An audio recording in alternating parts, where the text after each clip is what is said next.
Hello, Dan Baines here at Lebanon Circle Prop and Illusion Design. Welcome to another studio update.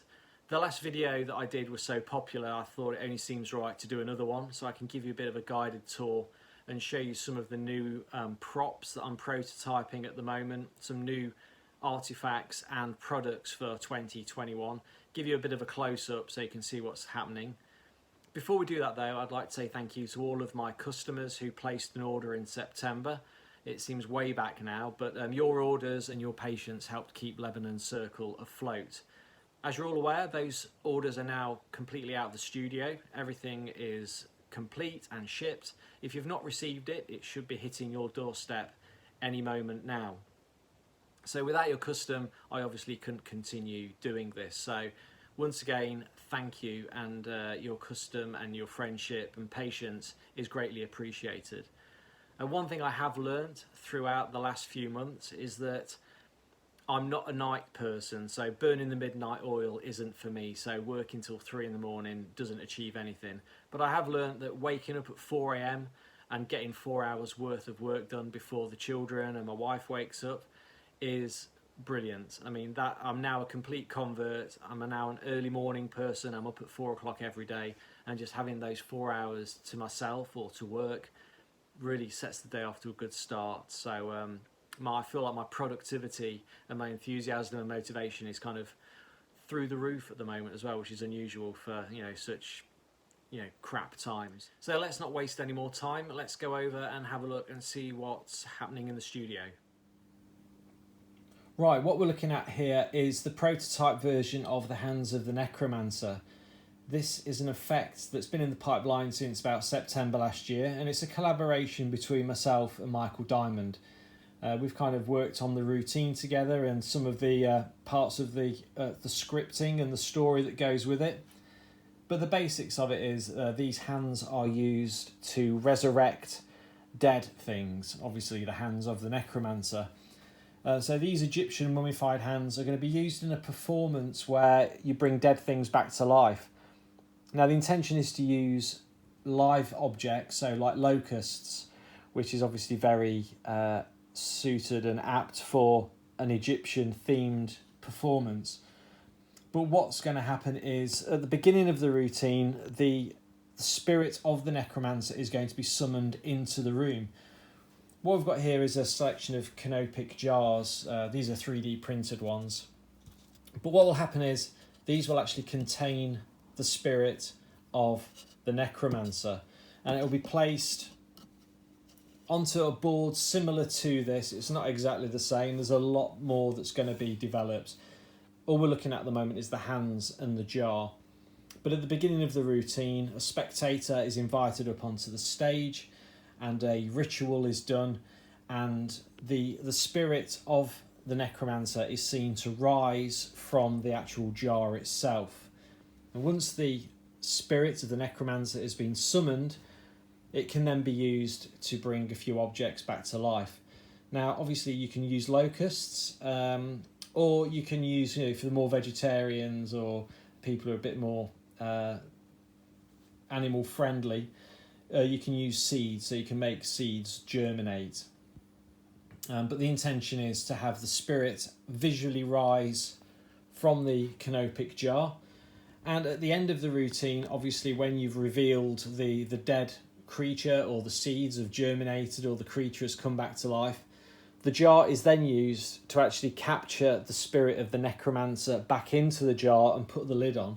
Now, all of this will be visual, so you'll actually see the spirit rise and the spirit go back into the actual jar itself. So quite a technical feat, but it's something that works and I've been working on for a while. But we can have a closer look at the hands. So obviously these are the hands of the Necromancer, and I'm sure you'll agree they are very, very realistic. I would say they're almost museum quality. It's taken me a while to actually prototype them to get them this realistic. The hands of the Necromancer will obviously come with a pair of hands, so there isn't a one-handed Necromancer for this routine. So you will get the pair of hands. You'll also get the Canopic Jar, It's also going to have a bust of Anubis on there as well. and it's going to be seated in a wooden box, like a display box like this, but this isn't the actual box. This is just part of a Edwardian writing box that I'm using just to keep the hands in at the moment. But one of these prototype hands will be given away to one of the people, to anyone who's basically left a review on the Lebanon Circle site. So it's down as the Whitby Hand of Glory, which I kind of modelled these hands off, to be honest. So let's just if we can get in there closer and have a closer look at the hands.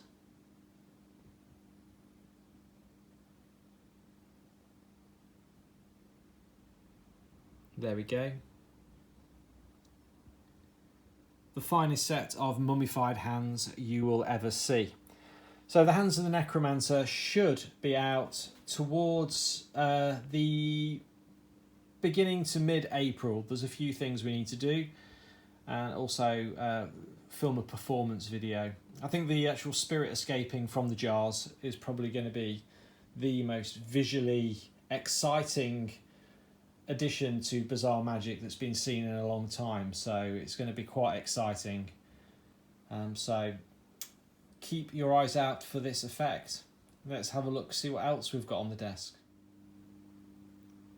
Some of you may recall when I first launched the Lebanon Circle Facebook page, I asked if anyone knew what this box was going to be used for.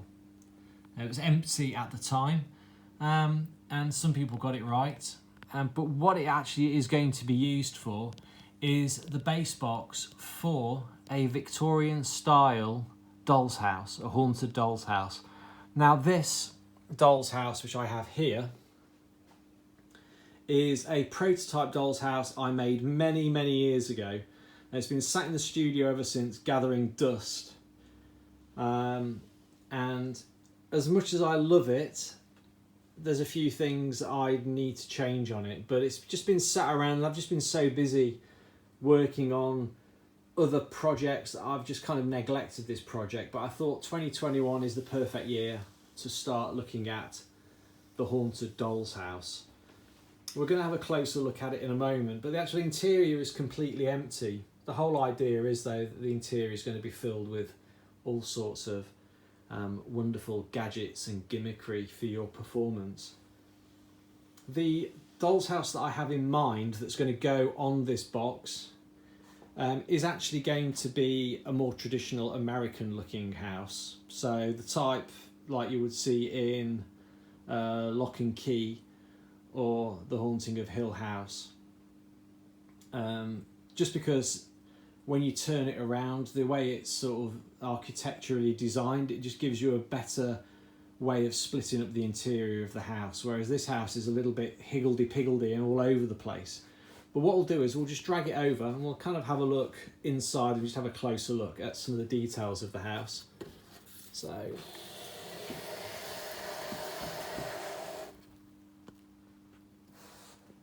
I kind of just built it on the fly. I was just building a little bit day by day, so it was just a project that I kept dipping into and really didn't build it with any direction or purpose, to be honest. So if we have a look around the back,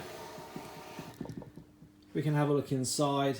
There's an attic space up here which you can actually get into. I think you can get into both of them actually. I think this one does open. It's actually even covered in cobwebs, but they're original ones and not ones put there by me. So you can see like the interior of the house is empty, but the idea is to have it subdivided, maybe into 4 or 6, and each room doing something different. Anyone familiar with the Dolly Darko Spirit Stage? I've kind of got some modified versions of the effects that came with that to go inside the doll's house. So the doll's house will throw things out, roll balls out, make sounds.